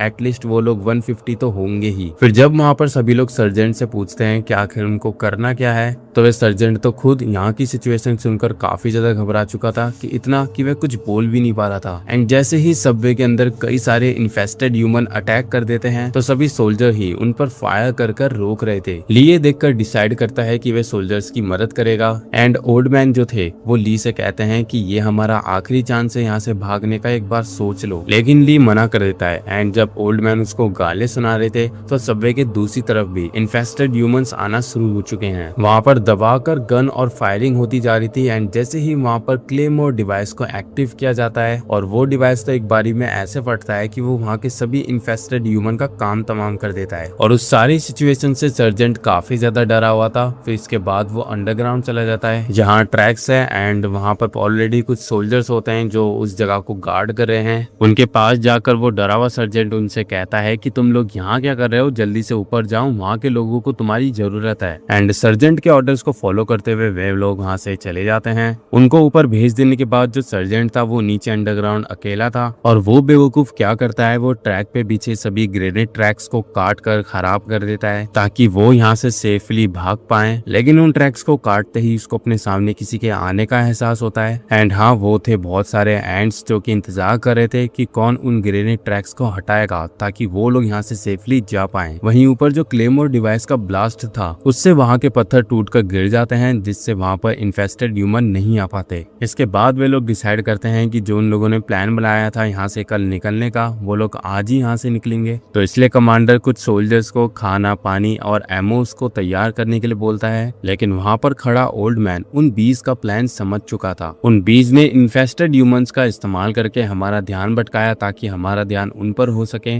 ली के ये पूछने पर आखिर वो ये बात इतने यकीन से कैसे कह रहा है, ओल्ड मैन बताते हैं कि यहाँ पर सिर्फ इन्फेस्टेड ह्यूमंस ने ही उन पर अटैक किया, ना कि एक भी सिंगल बग ने। ओल्ड मैन की बात सुनकर कमांडर कहते हैं, तो तुम्हारा मतलब है कि बग्स ने इन इन्फेस्टेड ह्यूमंस का दिमाग इस्तेमाल किया ताकि बग्स ह्यूमन ब्रेन का इस्तेमाल करके एक प्लान बना सके हम पर अटैक करने का। इस पर ली ओल्ड मैन के कहने का मतलब समझ चुका था कि इन इन्फेस्टेड ह्यूमन के पास खुद की एक इंटेलिजेंसी है, ये ज़ॉम्बी की तरह नहीं है जो किसी पर भी अटैक करे। और क्योंकि बग्स ने इनका दिमाग हैक कर लिया है तो वो लोग अब ह्यूमन नहीं रहे, जैसा बग्स उनको करने के लिए कहते हैं वो वैसे ही करते हैं, मतलब कि सभी इन्फेस्टेड ह्यूमन बग्स के गुलाम होते हैं। इसके बाद कमांडर सभी सोल्जर्स को ऑर्डर देता है कि वे सभी सिविलियंस को एकजुट कर यहाँ से अंडरग्राउंड टनल की मदद से सभी को भेजने की तैयारी करें। कमांडर के ऑर्डर्स को फॉलो करते हुए सभी सोल्जर्स उनकी बात मानते हैं और जो सोल्जर्स उस ब्लास्ट में मरे हैं वे उनकी बॉडी से कुछ गियर्स ले लेते हैं लाइक एमो। इसके बाद सोल्जर्स कमांडर को बताते हैं कि जो वो बच्चे हैं वो अंडरग्राउंड टनल के अंदर नहीं जा रहे हैं और इसका रीजन है वहाँ पर काफी ज्यादा अंधेरा है, इसलिए उनको डर लग रहा है। उनको देखने के बाद सियोंग कहती है कि यहाँ पर बचे हुए सिविलियंस ज्यादातर बच्चे और बूढ़े क्यों हैं। इस पर ओल्ड मैन बताते हैं कि बच्चे और बूढ़े उन बग्स के किसी काम के नहीं होते, ना तो वे लोग उनको स्लेव बनाकर अपना काम करवा सकते हैं क्योंकि उनमें इतनी स्ट्रेंथ नहीं होती और एंड्स को वो खाने में भी टेस्टी नहीं लगते। इसके बाद कमांडर अचानक से नोटिस करते हैं कि आखिर सर्जेंट कहाँ पर है। उन दो गार्ड्स में से एक गार्ड कमांडर को बताता है कि सर्जेंट ने हमसे कहा था कि हम लोग ऊपर जाकर आप लोगों की मदद करें और हमारी जगह वह खुद रुक गए उस जगह पर गार्ड करने के लिए। ये सुनकर कमांडर भागते हुए कहते हैं कि बेवकूफो, वो यहाँ से भागने की तैयारी कर रहा था। एंड जैसे ही कमांडर सबवे के पास आकर सर्जेंट को बुलाते हैं तो वो देखते हैं कि उस टनल से सर्जेंट बाहर आ रहे थे और उनके चलने का तरीका बिल्कुल इन्फेस्टेड ह्यूमन जैसा था। कमांडर समझ जाते हैं कि सर्जेंट ने अपने भागने के लिए वहां के ट्रैक्स हटा दिए होंगे और इसी चीज का फायदा उठाकर वहां पर सभी बग्स आ गए। एंड जैसे ही ली सर्जेंट को ऊपर आने के लिए कहता है तो उनके सामने ही उस टनल की छत पे मौजूद एंट उस सर्जेंट के गले को चबाकर खा जाती है और इसके बाद उन लोगों पर पूरे बग्स का झुंड अटैक करने के लिए आता है। जब सभी लोग गन से उनके ऊपर फायर कर रहे थे तो तभी वहां पर ओल्ड मैन आकर उनसे कहते हैं कि अब वक्त आ चुका है ब्रह्मास्त्र इस्तेमाल करने का और वो फ्लेम थ्रोअर वेपन से उन बग्स के ऊपर फायर करते हैं जिससे उस टनल के अंदर घुसने वाली सभी बग्स जलकर राख हो जाती है। ओल्ड मैन ने उस वेपन से उस टनल की सभी बग्स को मार दिया था। एंड ये देखकर जब कमांडर ओल्ड मैन से पूछता है कि तुम हो कौन, तुम्हें तो ये वेपन काफी अच्छे से चलाना आता है, तो वह उनको बताते हैं कि मैं एक फायर फाइटर रह चुका हूँ। पता नहीं ये झूठ है या फिर सच। खैर, इसके बाद ली का ध्यान जाता है एक बच्चे पर जो कि वेंडिंग मशीन के पास बैठकर रो रहा था और वह जानता है कि ये बच्चा यहाँ की सिचुएशन को देख घबरा रहा है। फिर मिसेस सियोंग ली को उस बच्चे के लिए इतना परेशान होता हुआ देख उसका हाथ पकड़कर कहती है कि मुझे पूरा यकीन है कि हम लोग तुम्हारी फैमिली तक जल्दी पहुंच जाएंगे। फिर ओल्ड मैन और सभी सोल्जर्स इस सिचुएशन से बाहर निकलने के लिए बैठकर प्लान बनाते हैं। सोल्जर्स बताते हैं कि उनके पास एक बड़ा ट्रक है जिसके अंदर वे सभी बच्चों और सर्वाइवल्स को रखकर यहाँ से ले जा सकते हैं, लेकिन प्रॉब्लम है वो ट्रक सबवे के लास्ट एग्जिट पर है और वहां तक सभी सर्वाइवल्स को उन इन्फेस्टेड ह्यूमन से सेफली बचाकर ले जाना बहुत मुश्किल है। तो इसलिए ओल्ड मैन एक प्लान बनाते हैं जिसमें सभी लोग दो ग्रुप में डिवाइड होंगे। सबसे पहले 3 लोग जो सभी इन्फेस्टेड ह्यूमंस को मारकर उनका ध्यान अपनी तरफ खींचेंगे जैसे ही सभी इन्फेस्टेड ह्यूमन एग्जिट वाले एरिया को छोड़ देंगे, और दूसरा वो सिविलियंस वाला ग्रुप में से एक बंदा उन सभी सर्वाइवल्स को सेफली एग्जिट के पास ले जाएगा जहाँ पर ट्रक है, और ट्रक में सभी सिविलियंस को अच्छे से बिठा देने के बाद वे सभी लोग वापस एंट्रेंस में आएंगे और जो भी लोग जिंदा बचे हैं उनको अपने साथ लेकर वहां से निकल जाएंगे। प्लान है करो या मरो वाला, तो इसलिए सभी सोल्जर्स तैयार हो जाते हैं और ली भी उनके साथ एंट्रेंस पे जाएगा ताकि वे उन सोल्जर्स की मदद कर पाएं। सियोंग भी मिसेस ली के साथ जाना चाहती है लेकिन ली उन्हें मना कर देता है क्योंकि सभी सिविलियंस को यहाँ पर सियोंग से अच्छा कोई नहीं संभाल सकता क्योंकि वो केयरिंग भी है और साथ ही में स्ट्रॉन्ग भी। इसके बाद ली डेड सोल्जर की बॉडी से उसके गियर निकाल लेने के बाद पहनता है और तैयार हो जाता है एक्शन जैक्सन के लिए।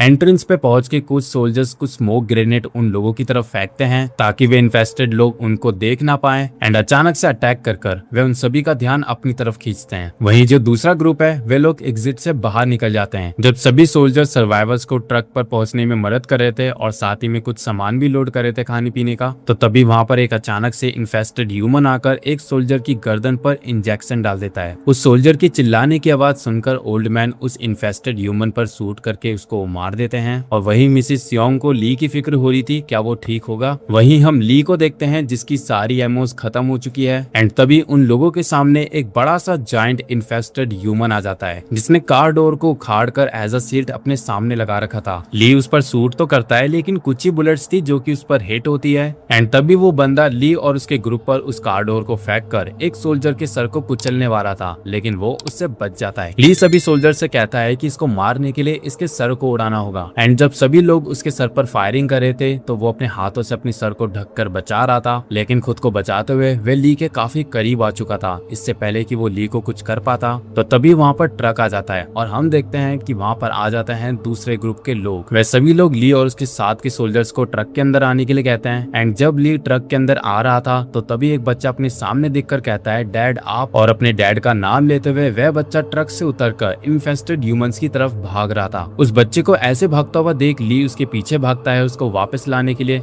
एंड ली के पीछे सियोंग भागती है जबकि सभी लोग उसको मना कर रहे थे जाने के लिए। इसके बाद सोल्जर्स उस ट्रक को स्टार्ट कर देते हैं क्योंकि उनको बाकी सिविलियंस की जान बचानी है। तो वे ली सियोंग को यहीं पर छोड़कर जा रहे हैं। क्यों? क्योंकि अब यहाँ पर इन्फेस्टेड ह्यूमंस ने आकर उनके ट्रक पर हमला करना स्टार्ट कर दिया है जिनके हाथ में अब वेपन्स भी है। ओल्ड मैन भी उन सोल्जर्स की बात से सहमत थे एंड वह उन सोल्जर्स को यहाँ से जाने के लिए बोलकर ली, सियोंग और उस बच्चे के पीछे भागते हैं। पर क्योंकि ओल्ड मैन उनकी फ्लेम थ्रोअर को अपने साथ लेकर जा रहा था तो इसलिए कमांडर ओल्ड मैन की तरफ भागता है उससे अपनी फ्लेम थ्रोअर वापस लेने के लिए। एंड इसके बाद ट्रक उन लोगों को वहीं पर छोड़कर वहां से चला जाता है। वही वो बच्चा जो अपने डैड का नाम लेकर ट्रक से उतरकर भाग रहा था तो वह अपने सामने एक इन्फेस्टेड ह्यूमन को पकड़कर कहता है कि डैड हमारे साथ चलिए। बट उसके जो डैड होते हैं वह ऑलरेडी इन्फेक्टेड थे एंड उसकी डैड की बॉडी अटैच एग हैच होकर उनमें से लार्वा बाहर निकलने लगते हैं एंड उसकी डैड की बॉडी को उसी के सामने कच्चा चबाने लगते हैं। वो बच्चा अपने डैड की बॉडी से उस लार्वा को हटाने लगता है ताकि वह उसकी डैड को ना खाएं। तो वह लार्वा उस बच्चे पर अटैक करने वाला था लेकिन तभी अपना ली उस लार्वा के सर पर नाइफ स्टैब कर देता है और उस बच्चे को अपने पीछे कर उसको सभी इन्फेस्टेड ह्यूमन से बचाता है जो उनके सामने है। लेकिन इससे पहले ली अपनी गन फायर कर पाता तो तभी वहाँ पर एक बड़ी सी बी आकर उन सभी इन्फेस्टेड ह्यूमन के ऊपर कोई लिक्विड गिराती है जिससे कि सभी इन्फेस्टेड ह्यूमन ली को छोड़कर उसके पीछे जाने लगते हैं। जब वहाँ पर ली का पीछा कर सियोंग और ओल्ड मैन पहुंचते हैं तो ली उनको बताता है कि अचानक से इन इन्फेस्टेड ह्यूमन ने उस पर अटैक करना बंद कर दिया। इसके बाद ओल्ड मैन की नजर कमांडो पे जाती है जिससे वह पूछते हैं कि आखिर आप यहाँ क्या कर रहे हो, आपको तो अपनी स्क्वाड के पास होना चाहिए था उनको गाइड करने के लिए। वह ओल्ड मैन से कहते हैं कि चुप कर मेरे को वापस से फ्लेम थ्रोअर दे, ये हमारे लिए बहुत इंपॉर्टेंट है। बट उसकी बात सुनकर ओल्ड मैन कहते हैं कि माफ करना अब तो मुझे इस फ्लेम थ्रोअर से प्यार हो गया है, अब तो ये मैं तुम्हें वापस नहीं दे सकता। फिर जो बच्ची अपने डैड को देखकर यहाँ पर आई थी वो उनकी बॉडी को देखकर रो रही थी। ली उस बच्ची को संभाल रहा था एंड वही ओल्ड मैन उस बच्ची को डांट रहे थे कि उसकी वजह से यहाँ पर सब लोग मारे जाते। फिर तभी उन सभी का ध्यान बिल्डिंग के ऊपर जाता है जहाँ पर बहुत सारी बीज होती है जो कि बिल्डिंग से बाहर निकलकर एक बहुत बड़ा झुंड बनाकर वहां से चले जाती है। उन्हें देखकर ओल्ड मैन सोच रहे थे कि इन बीज ने हमारे ऊपर अटैक क्यों नहीं किया और साथ ही में इन इन्फेस्टेड ह्यूमंस ने भी। तो तभी कमांडो समझ जाते हैं कि आखिर ये सारी बीज कहाँ जा रही है। इसके बाद हमें दिखाया जाता है उस ट्रक को जिसके अंदर सभी सिविलियंस थे। वो ट्रक सभी सिविलियंस को अपने साथ लेकर डोनजांग ब्रिज पहुंचने वाला था, लेकिन ट्रक के पीछे बैठे हुए सोल्जर्स अपने पीछे एक बहुत बड़ा बीज का झुंड आते हुए देख लेते हैं जो कि उन्हीं का पीछा कर रहे हैं। इसके बाद वे लोग टनल को और भी ज्यादा तेजी से चलाना शुरू कर देते हैं, लेकिन उन बीज की स्पीड उनके ट्रक से ज्यादा थी तो वे ब्रिज छोड़कर एक टनल के अंदर एंटर करते हैं जहाँ पर उनका पीछा करते हुए सभी बीज रुक जाती है। टनल में पहुंचकर सभी सोल्जर्स काफी खुश थे, उनको लग रहा था कि उन्होंने उन बीज को चकमा दे दिया। लेकिन तभी ही उस टनल के फ्रंट एग्जिट में एक बी आकर वहीं रुक जाती है। उस बी को देखकर वे तुरंत उस ट्रक को रोक देते हैं ताकि आवाज ना हो एंड थोड़ा सा वेट करने के बाद वो बी अपने आप ही वहाँ से चली जाती है। उस बी के वहाँ से जाते ही एक सोल्जर सभी सिविलियन से पूछ रहा था कि वह सभी लोग ठीक तो है। तो तभी वो सोल्जर जो ड्राइव कर रहा था उसकी नजर जाती है उस बंदे की गर्दन की तरफ जहाँ किसी बी ने उसकी गर्दन के ऊपर पर अपनी नीडल स्टैब करी है। एंड वह ड्राइवर सोल्जर समझ जाता है कि इसी की वजह से वे सभी बीज उनकी लोकेशन को ट्रैक कर पाई।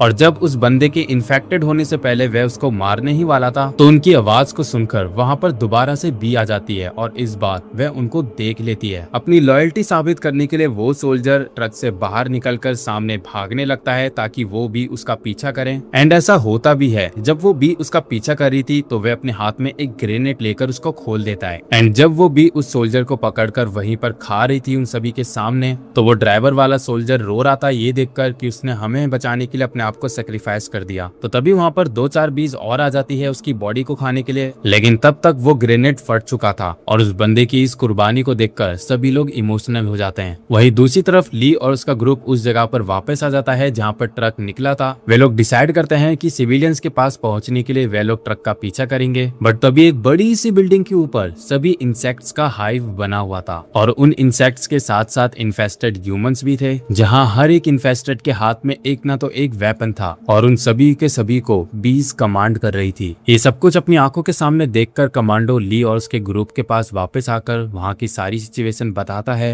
एंड ओल्ड मैन भी समझ जाते हैं कि इन सभी बीज और इन्फेस्टेड ह्यूमन को चकमा देकर यहाँ से निकलने का कोई सवाल ही नहीं है और वेपन के नाम पर उनके पास 2 गन्स और एक फ्लेम थ्रोअर है। फिर वह एक हैमर उठाकर वेंडिंग मशीन पर मारकर उसमें से कोल्ड ड्रिंक निकाल लेते हैं और वही ली की नजर अपने सामने स्टोर पर जाती है जो कि एक इलेक्ट्रॉनिक स्टोर था। एंड ये देखकर उसके अंदर होप जाग जाती है कुछ करने की। एंड उसके अंदर एंटर करके वह वहाँ के हर एक सामान को चेक करता है और बाहर आकर उन सभी को उस शॉप के अंदर आने के लिए बोलता है। और वहाँ पर अंदर जाते ही ली उन सभी को बताता है कि उसके पास एक आइडिया है, बस सभी लोग उसको वो मटेरियल लाकर दे दे जो उसको चाहिए। जैसे कि ओल्ड मैन उसको कार लाके दे जिसमें सभी लोग यहाँ से बैठकर जा पाए और कमांडो ली को बैटरीज लाकर देगा जितनी हो सके उतनी, और आखिर में सियोंग ली की मदद करेगी। ओल्ड मैन ली को बताते हैं अगर वह कार से यहाँ से भागने की सोच रहा है तो ये काफी बेकार आइडिया है क्योंकि उनके सामने कई सारे बग्स और इन्फेस्टेड ह्यूमंस हैं जो उनको जिंदा यहाँ से बचकर जाने नहीं देंगे। ली बताता है उसको ये पता है, बस सब लोग उस पर विश्वास रखें क्योंकि ली ने इंजीनियरिंग कर रखी है। तो इसके बाद सियोंग उस शॉप के अंदर एक इलेक्ट्रिक रैकेट को लेकर आती है जिससे सभी मस्किटोस को मारा जाता है। एंड इसके बाद ली उन सभी को बता देता है कि आखिर वे क्या बनाने वाला है। इसके बाद ली एक डायग्राम बनाने लगता है एंड सियोन उसकी मदद कर रही थी और वह ली को ऐसे काम करता हुआ देख मुस्कुराती है। सो अगला सीन हम देखते हैं सुबह का, जहाँ ओल्ड मैन कार की जगह एक पूरी बस ले आया था और ये देखकर सियोंग गुस्से में उससे कह रही थी क्या ओल्ड मैन अब तू इसमें अपना पूरा खानदान इकट्ठा करेगा। एंड ओल्ड मैन रिप्लाई करते हैं तो फिर अपने बॉयफ्रेंड से लैम्बोर्गिनी मंगवा लेती। इसके बाद ली ओल्ड मैन को उसका ड्रॉ करा हुआ डायग्राम देते हैं जिसमें ओल्ड मैन का काम है कि वे डायग्राम के हिसाब से सभी मेटल्स को बस में मेल्ट करें। एंड कार बैटरीज आ जाने के बाद ली भी ओल्ड मैन की मदद करवाने लगता है और पूरा दिन उन लोगों ने बस पर मेटल मेल्ट करने में लगा दिया था। एंड जब इतनी मेहनत करके सभी लोग सो रहे थे तो वहीं बाहर ली बैटरीज पावर चेक कर रहा था, जहां ओल्ड मैन भी ली के साथ था, जो ली से पूछता है कि तुम सीधा एवैक्यूएशन सेंटर क्यों नहीं जाते हो जहां तुम्हारी फैमिली है। तुम चाहते तो तुम उस ट्रक से अपनी फैमिली तक पहुंच सकते थे, लेकिन तब भी तुमने उस बच्चे का पीछा किया उसको बचाने के लिए, ऐसा क्यों। इस पर ली कहता है कि वह ऐसा इसलिए कर रहा है अगर उसकी फैमिली भी ऐसे ही खतरे में हो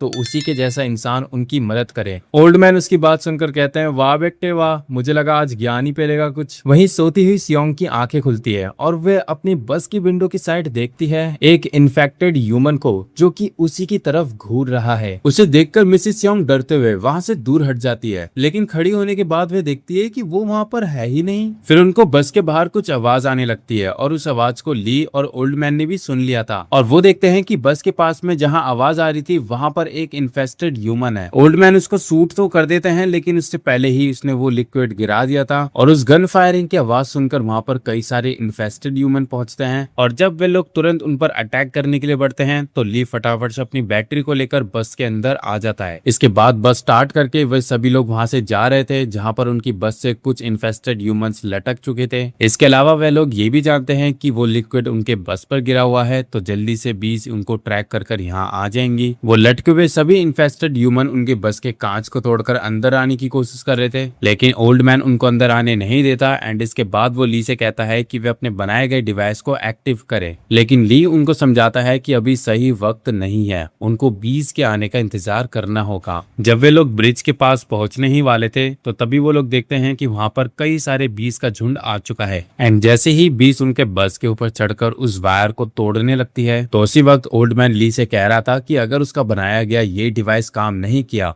तो वह खुद पर्सनली उसको मार डालेगा। एंड जैसे ही ली उन वायर्स को ऑन करता है तो इलेक्ट्रिसिटी से वे सभी बीज जल जाती है। लेकिन जब वहां पर और बीज आते हैं तो तब तक उसकी बैटरी खत्म हो चुकी थी और वह सभी बीज जल्दी से उनके बस को तोड़ने लगती है। बट दोबारा से उस डिवाइस की बैटरी चार्ज करने के बाद उसको ऑन किया जाता है तो वह बीज इलेक्ट्रिसिटी से जलकर खत्म हो जाती है। और अब क्योंकि उनके पीछे ना तो कोई इन्फेस्टेड ह्यूमन आ रहा है और ना ही कोई बी, और जब उनका रास्ता एकदम क्रिस्टल क्लियर था तो वे लोग जल्दी ही पब्लिक सर्विस सेंटर पहुंचने वाले हैं। एंड ओल्ड मैन ली को सजेस्ट करता है कि वह ऐसी ही और बैटरीज बना के रख ले तो वे बहुत सारे पैसे कमा सकता है इस डिवाइस से। और फाइनली वह लोग पब्लिक सर्विस सेंटर पहुंच जाते हैं जहां उनको अपने सामने सिविलियंस वाला ट्रक दिखता है। और उधर का हाल काफी खराब था क्योंकि ट्रक के पीछे जहां सिविलियंस बैठे थे अब वहां पर सब जगह ब्लड है। और उस ट्रक का ये हाल देखने के बाद ली और बाकी सभी लोग ढूंढ रहे थे कि बाकी सारे सिविलियंस कहां पर है और सभी कमांडो। एंड जब वे लोग सर्विस सेंटर जाते हैं तो वहां उनको कई सारा ब्लड तो दिखता ही है, साथ में कुछ कमांडोज और ओल्ड सिविलियंस भी जो जमीन पर मरे पड़े हैं। एंड जब ओल्ड मैन उस कमांडो के सर पर हाथ रखकर देखता है तो वे सभी को बताता है किसी ने कमांडो के सर पर वार करके उसके स्कल बोन को तोड़ दिया है और हो सकता है कि ये वार किसी ने उसके पीछे से किया हो। लेकिन सवाल की बात यह है कि ऐसा काम करेगा कौन। इसके बाद उस सेंटर की बाहर की विंडो पर ओल्ड मैन की नजर जाती है जहां पर एक शख्स वहां पर छिपकर उनको देख रहा है। वे लोग उसको ऐसे भागते हुए देखकर तुरंत उसको पकड़ने के लिए जाते हैं, बट जब वह उनके रोकने से भी नहीं रुकता तो वह तुरंत उस पर फायर करते हैं, जिससे कि वह डर कर अपने हैंड्स अप करते हुए कहता है कि मुझे मारना मत। लेकिन जो कमांडो थे वे अपने कॉमरेड्स की डेड बॉडी को देखकर ऑलरेडी काफी ज्यादा गुस्से में थे। एंड वह उससे पूछते हैं कि यहाँ पर सभी सिविलियंस और बच्चे थे, आखिर वह है कहाँ पे और उनके कमांडोज को आखिर मारा किसने। वो बंदा बताता है कि उसको इस बारे में नहीं पता, वो तो बस यहाँ पर बच्चा लेने आया था क्योंकि यहाँ के जितने भी सोल्जर्स हैं वे सभी आदमियों को आर्मी में भर्ती कर रहे हैं। लेकिन जिस भी इंसान के पास उसके बच्चे हों तो वह उसको भर्ती नहीं करते क्योंकि आर्मी को लगता है कि ये एक किड गार्डियन है, इसलिए वह उसको अवॉइड करते हैं। एंड उसके मुंह से ये जानने के बाद ली समझ जाता है कि यहाँ पर कुछ लोगों ने गैंग बनाकर सभी कमांडोज पर हमला किया और जो भी बूढ़े लोग उनको रोकने की कोशिश कर रहे थे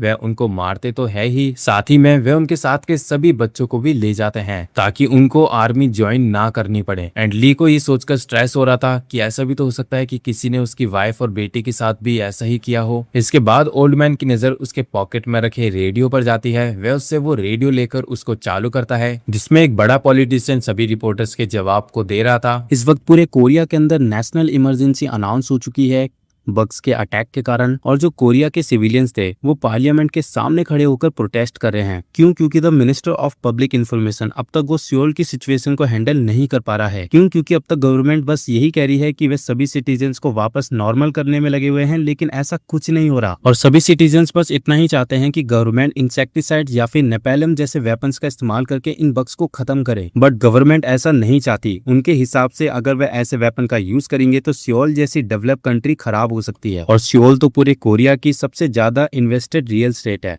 तो इसलिए वे लोग कम से कम डैमेज के साथ पूरे बग्स को खत्म करना चाहते हैं। लेकिन अब तक उनको ऐसा कोई वेपन मिला नहीं जो ये काम कर पाए। और लोगों को ये बात और खराब लग रही है कि गवर्नमेंट को वहाँ के सिविलियन से ज्यादा वहाँ के रियल एस्टेट की परवाह है, बट गवर्नमेंट कमांडोज और आर्मी के थ्रू ही इन सभी बग्स को खत्म करना चाहते हैं। रेडियो से ये न्यूज सुनने के बाद ली गुस्से में कहीं जा रहा था और मिसेस योंग ली को रोकने का पूरा कोशिश कर रही थी। एंड तभी वो बंदा कहता है कि मुझे नहीं लगता तुम्हें वहां जाना चाहिए, क्योंकि अगर ली वहां एवैक्यूएशन सेंटर गया तो वहां पे मौजूद सभी सोल्जर्स उसको आर्मी में ज्वाइन करवा लेंगे। लेकिन ली अपनी वाइफ और बेटी दोनों को जल्द से जल्द ढूंढना चाहता है। फिर वो बंदा ली से कहता है कि अगर तुम बिना बच्चे के इवैक्यूएशन सेंटर भी गए तो ऐसा हो सकता है कि आर्मी ऑफिसर्स तुमसे वो बच्चा लेकर किसी और औरत को दें और तुम्हें दोबारा से आर्मी में भर्ती कर दें। तो इसलिए वो बंदा ली को ऑफर देता है कि अगर वह बच्चा जो सियोंग के पास है वह उसको दे दे तो वो ली को पैसा देगा। उसके मुंह से ये बकवास सुनने के बाद ली तुरंत उसके थोपड़े पर गन मार देता है और एक के बाद एक उस पर गन से अटैक करते हुए कहने लगता है कि मेरी बेटी को मुझसे कोई नहीं छीन सकता। जब सभी लोग ली को उस बंदे से छुड़ाते हैं तो वो बंदा वहां से अपना मुंह पकड़कर कहीं जा रहा था। एंड वो बंदा एक ग्रेवयार्ड के पास पहुंचता है जहां अपने फेस से बहते हुए खून को रोककर वह कह रहा था कि मैं जल्दी अपनी पूरी गैंग के साथ यहाँ पर वापस आऊंगा और इसको मजा चखाऊंगा। लेकिन तभी उस ग्रेवयार्ड से कोई अजीब सी चीज निकलकर उसको निगल जाती है और बचता है तो बस वहां पर उसका सू। इसके बाद ली और बाकी के सभी लोग बस में बैठकर इवैक्यूएशन सेंटर जा रहे होते हैं, जहां मिसेस योंग ली को समझाती है कि ली का इवैक्यूएशन सेंटर जाना ठीक नहीं है। बट इस वक्त ली को अपनी फैमिली की परवाह है, क्योंकि यहाँ पर इस वक्त इंसान ही दूसरे इंसान को मारने में लगा हुआ है, तो उसको किसी भी हालत में अपनी वाइफ और बेटी तक पहुंचना है। ओल्ड मैन ली को बताते हैं कि मिसेस योंग का कहने का मतलब ये है कि अगर तुम ऐसे बिना सोचे समझे वहां जाओगे तो इसकी कोई 100% चांस नहीं है कि तुम्हें वहां पर अपनी फैमिली मिले, और ऐसे जल्दबाजी में डिसीजन लेकर तुम हम लोगों को भी खतरे में डाल रहे हो। और अगर सच में आर्मी या फिर गवर्नमेंट को यहाँ पर मौजूद बचे कुचे लोगों की फिक्र होती तो वह यहाँ पर रेस्क्यू टीम भेजते, ना कि सभी को इवैक्यूएशन सेंटर बुलाते। और हर कोई अपनी जान को जोखिम में डालकर इवैक्यूएशन सेंटर पहुंचना चाहता है, पर उसके बाद का किसी को नहीं पता वहां पहुंचकर वह सेफ होंगे या नहीं। बट ली उनसे कहता है कि तुम लोग समझ नहीं रहे हो, मेरे पास मेरी फैमिली के अलावा और कोई नहीं। फिर ऐसे ही कुछ देर तक बस ड्राइव करने के बाद बस की गैस खत्म हो जाती है, और इसके बाद वे लोग फ्यूल के लिए बाहर उतरते हैं,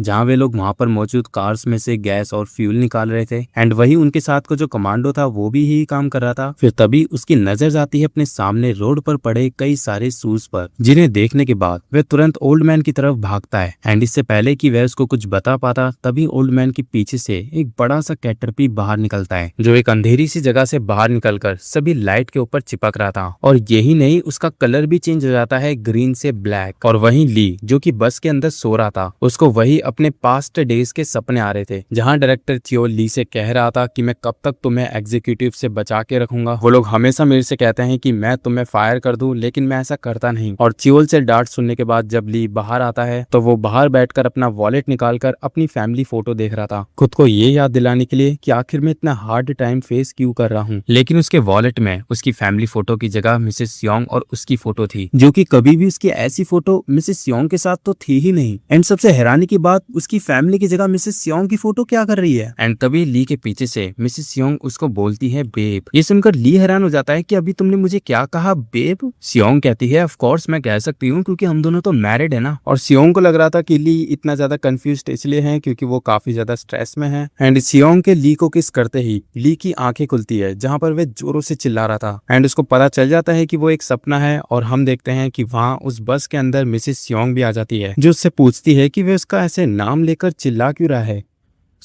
इसी के साथ मैं इस पार्ट का एंड करता हूँ। तुम्हें ये मानवा कैसी लगी मुझे कमेंट्स में बताना, और इसका नेक्स्ट पार्ट आना है तुम्हारे सपोर्ट पर डिपेंड करता है। अगर इस वीडियो पर अच्छे रिस्पांस मिले तो मैं इस मानवा को कंटिन्यू करूंगा। बाकी का अगर तुम्हें कोई सा भी सीन इस मानवा में पसंद आया तो बता के जाना। एंड अब मैं मिलता हूँ आपको नेक्स्ट वीडियो में। अभी के लिए सायोनारा।